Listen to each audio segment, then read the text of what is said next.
Hello and welcome for the clarity and closure of the viewer's comments. I'm just going to say a few brief things before we begin. Number one, when you choose to comment on my YouTube channel, there are terms and conditions, there are rules that you must follow. It's my house. I expect you to follow the rules. If you don't, your comment probably will not be published. Also, I ask that you be honorable and graceful, i.e. respectful of everyone here. Please don't go around telling people what they should or shouldn't do. And if you come here making claims about this or that or the third or something that's happened to you or whatever having to do with grammar or courts or whatever, you better be able to certify your correct sentence structure knowledge, because this is a correct sentence structure channel, and I am going to call you to the carpet on it if you start making claims about something that you perhaps don't know what you're talking about. It's very important for the safety of the vessel. If you have closure on correct sentence structure, you should be able to provide that proof like that, on the spot. So keep that in mind. The energy you bring here, I will return. I will balance it out with Rule 1, Rule Equal. So without further ado, let's get to the comments. First comment comes from Nicole Degler, and they say, I missed the live by 30 minutes. I have a lot of grammar questions. Was this announced before today? Well, welcome, Nicole. You must be new. No, it was not announced. I've been doing live streams for close to 5 years now. They're never really ever announced. I do them when I have the now space to do them. So the best thing to do to catch them would be to subscribe and turn your notification bell to all, so you get all the notifications whenever I go live or I have a premiere. Of course, if you're serious about learning the grammar, you can contact me at the email address at the bottom of your screen and apply for a correct grammar workshop, and or ask me your grammar questions in the confidential when I set up a 10 to 15 minute video consult. It's up to you. Thank you for the comment. Next comment comes from Not Anybody. And they say, Jason, it's people's time that we pay for. No. And I think what they're referring to is the fact that Russell J. Gould and his people charge $180 for an incorrect claim of the live life. Now, I think Not Anybody missed my point. They must not have watched the video in its entirety, because I explain my position on this, where I feel that anyone should be able to have a claim of the live life, and you should not charge money for them. Prior to 2018, no one charged money for a claim of the live life. As a matter of fact, David-WYNN Miller shared a template in his book for people to use for free. And during a seminar that he and Russell J. Gould were both at, they both told people, do not send your live life claims to us. They're yours. Your creation. You do it. We have nothing to do with it. But then after David passed away, now all of a sudden it turned into a money-making scheme by David's former apprentice, former student, Russell J. Gould. So that's my whole point of saying that. Now I understand what you're saying, that you give value to someone's now space, but why would you pay someone $180 for a live life claim with errors all over it when you can create your own claim of the live life? If you use the grammar correctly, if you learn the grammar correctly, you can create your own correct claim of the live life, and you can save your money. I mean, it's up to you, though. That's your choice. However you want to do it. I'm just throwing out some options for you. Thanks for the comment. Next comment comes from David Linton. And they say, well, I get what you're trying to say. Something just popped into my mind that if there's that many mistakes, maybe it's not Russell J. Gould. Someone is trying to keep you apart because that divide. David, I appreciate your comment. I appreciate your sentiment. A lot of people, especially people new to this stuff that have only come on in the last couple of years, don't know the history of it and haven't bothered to even look up the history of it. I do have history with Russell J. Gould, as fleeting as it may be, and also history with David-WYNN Miller. And this grammar, I've been teaching it for over 5 years.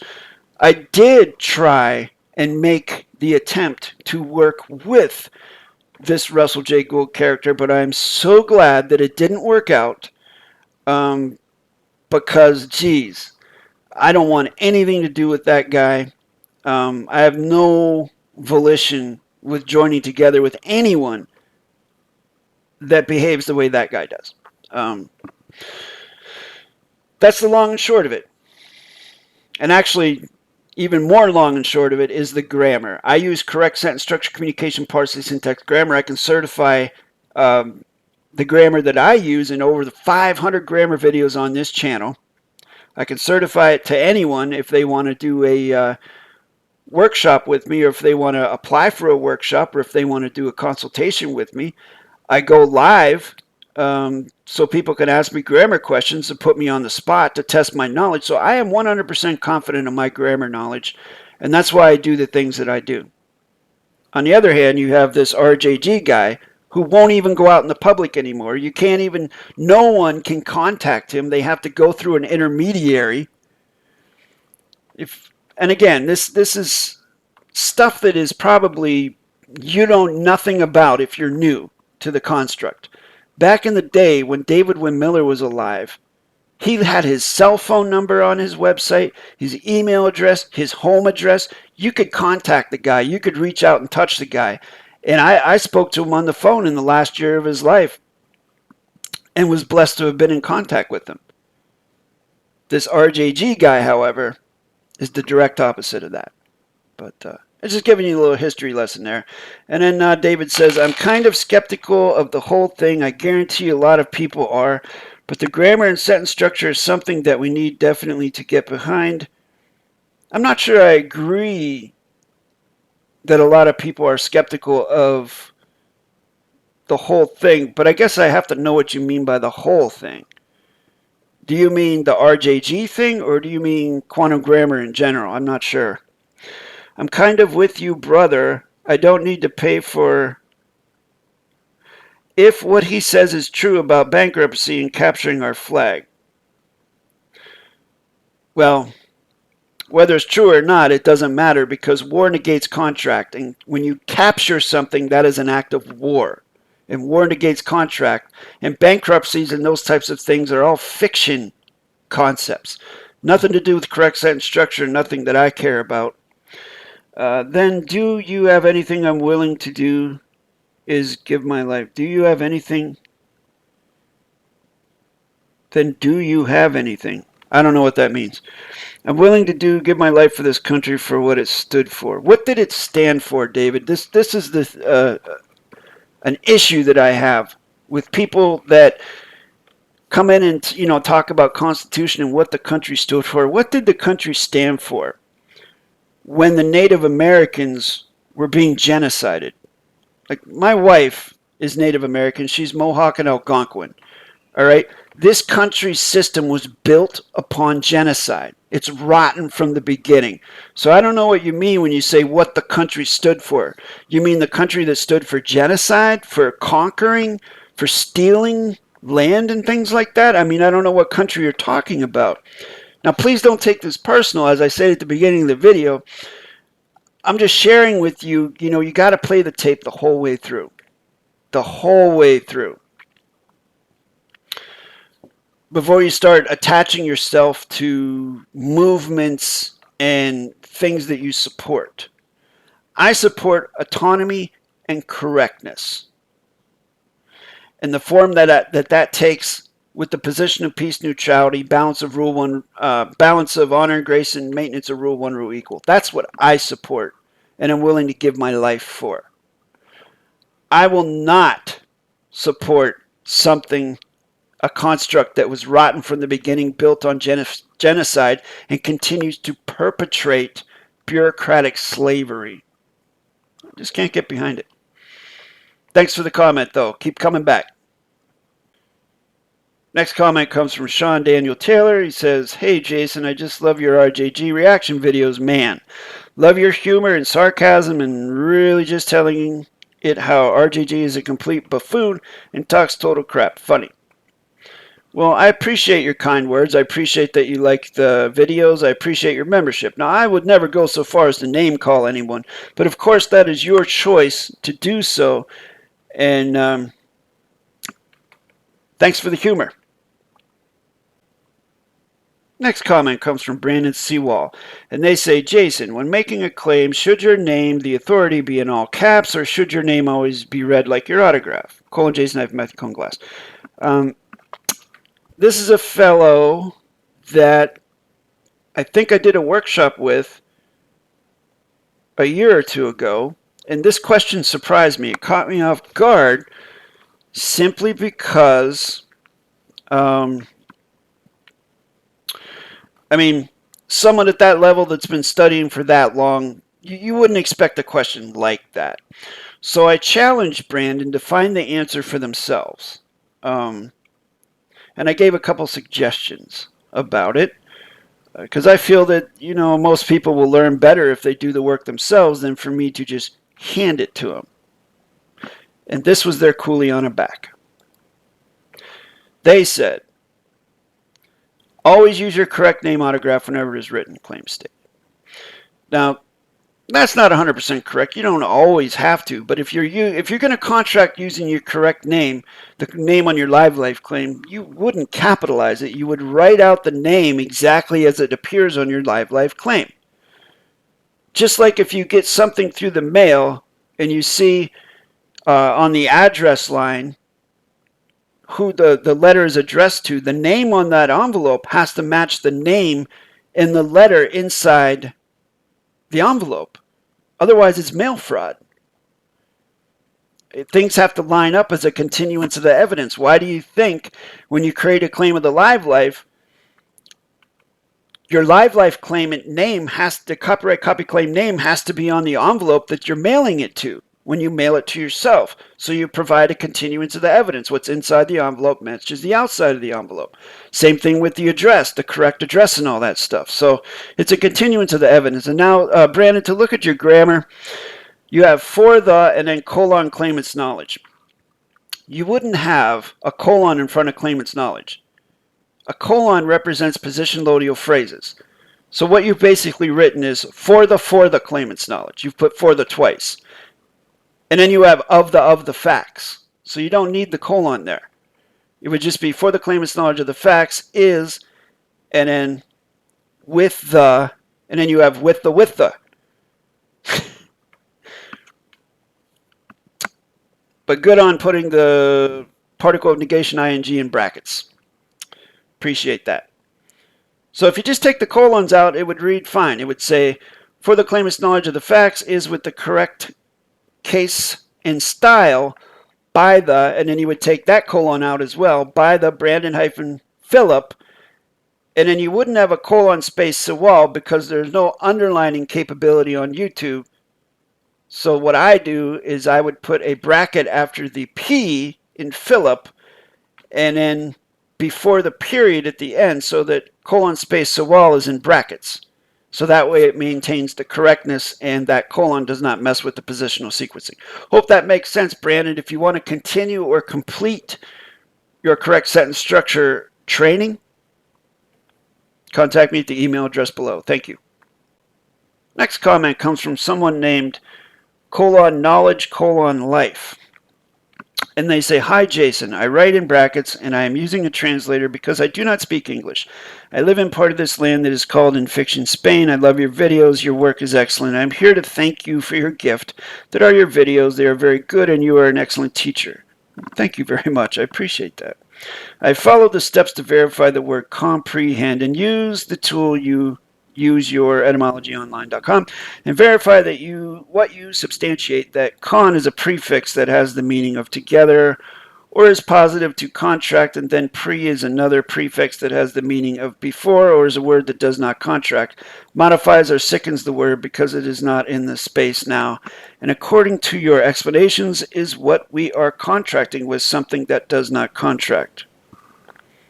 We are contracting with something that does not contract. Is that correct? Not entirely. I mean, you're on the right track there, but it just, any particle that negates the now space, past tense or future tense, is just no contract. It's a particle of negation. It's not something you would use because you would only use positive performance particles in correct sentence structure facts.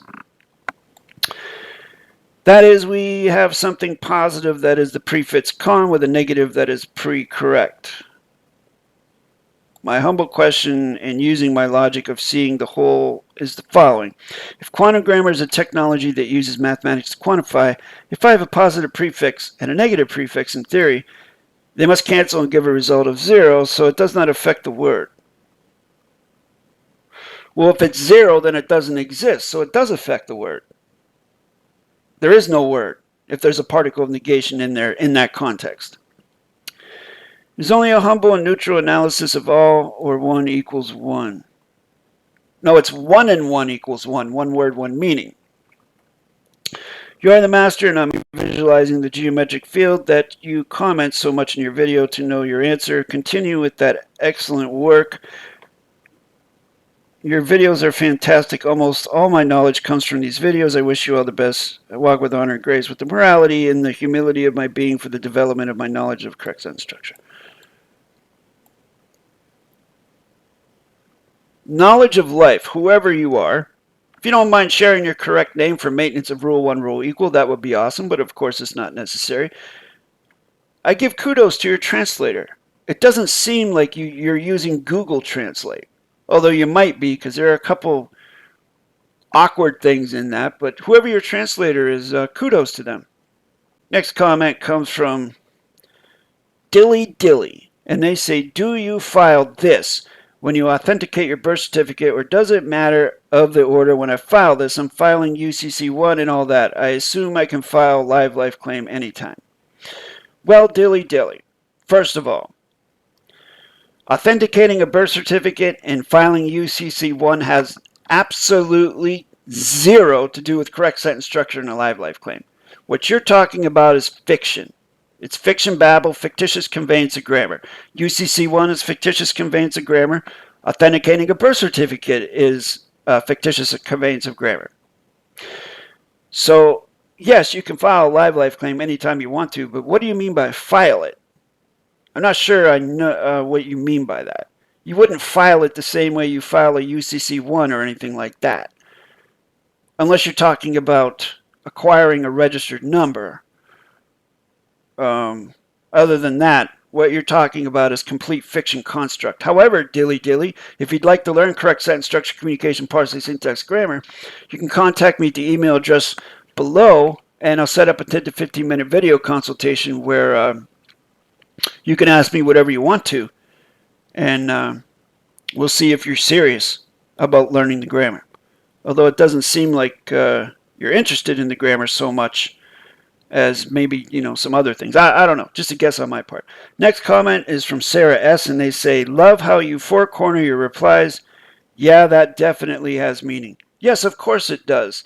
I do have a video regarding why I use brackets. I give closure to it. And the reason is long story short, I don't want to participate with adverb, verb, adjective, pronoun, written, fiction, babble. You may choose to participate with that. That's fine. That's your choice. I choose not to.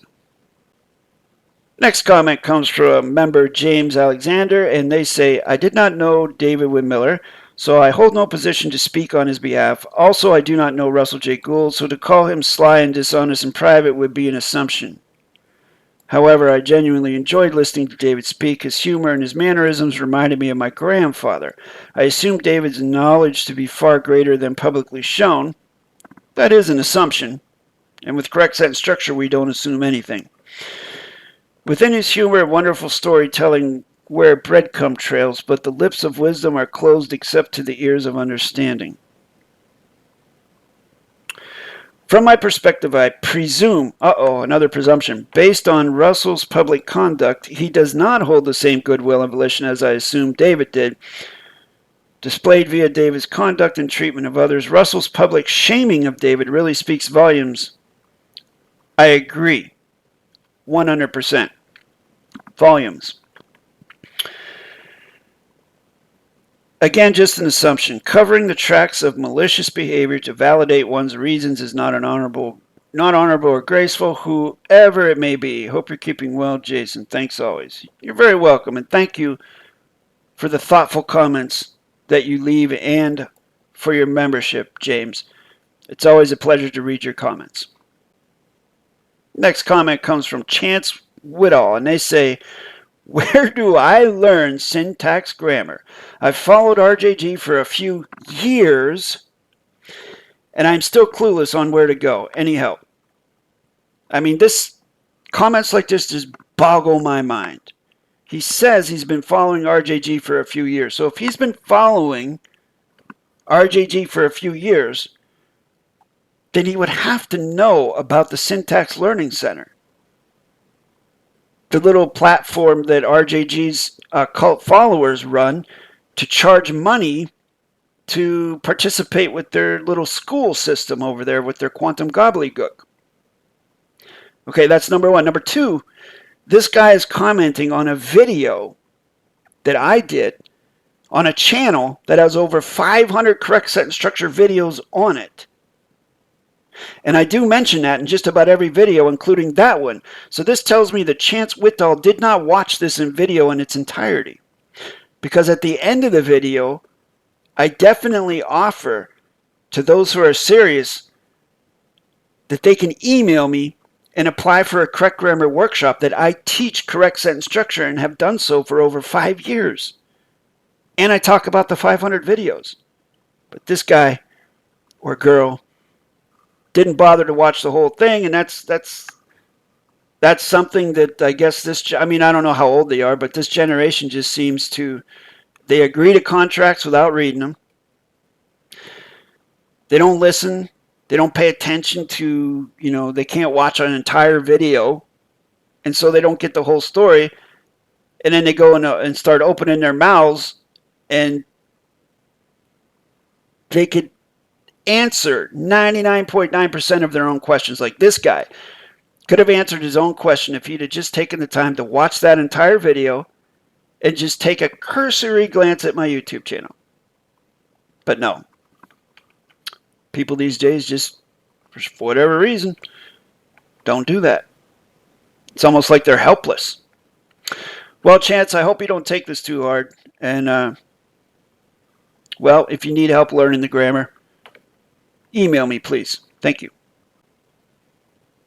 Next up, we have a TikTok comment, and they say, only a trespass on another in equal standing allows authority to exist. A servant cannot claim a master as trespassing. Wow, that's a fiction system supporter if I ever saw one. And then another guy, John Lawson, says, your filters are trespassing, subliminal ways, so I have to listen to what you say with the hissing noise behind you, another trespass. And then I say simply, no one is twisting your arm to be here and watch, are they? So this guy's claiming that I'm trespassing on him because I'm using TikTok filters.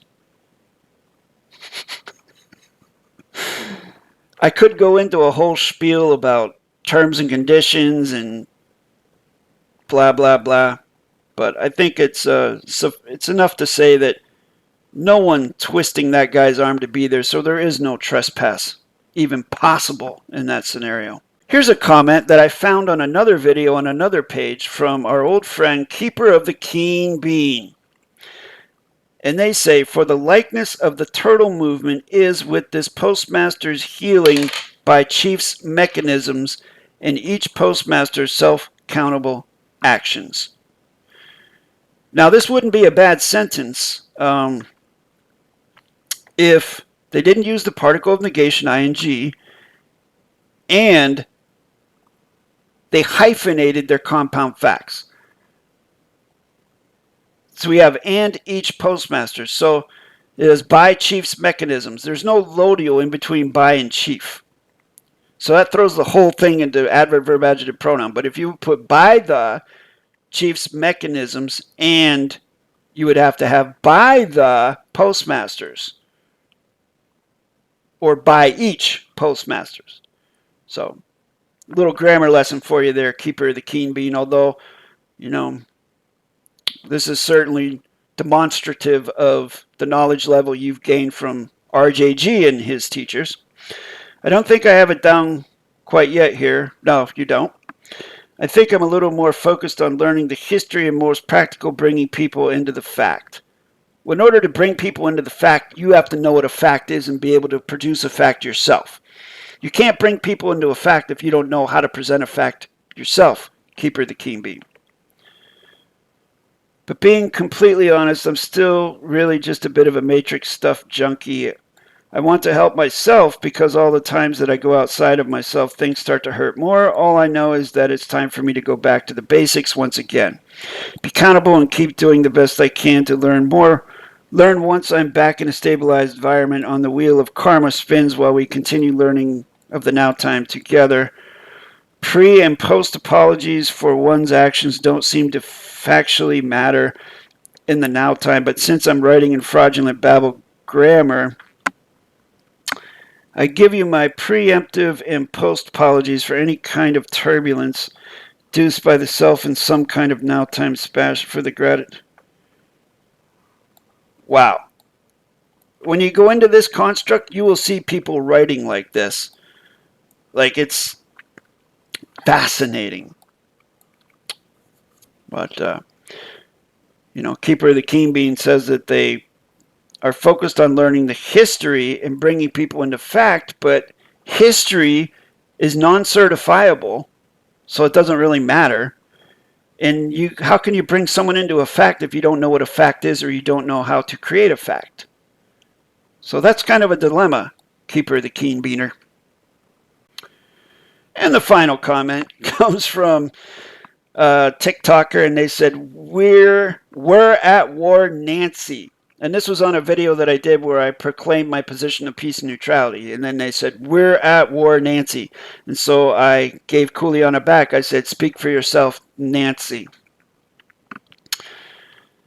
I guess you got to learn how to write in plain, simple English before you can even think about doing correct sentence structure. But this individual isn't interested in correct sentence structure. They don't even use any type of nom de guerre.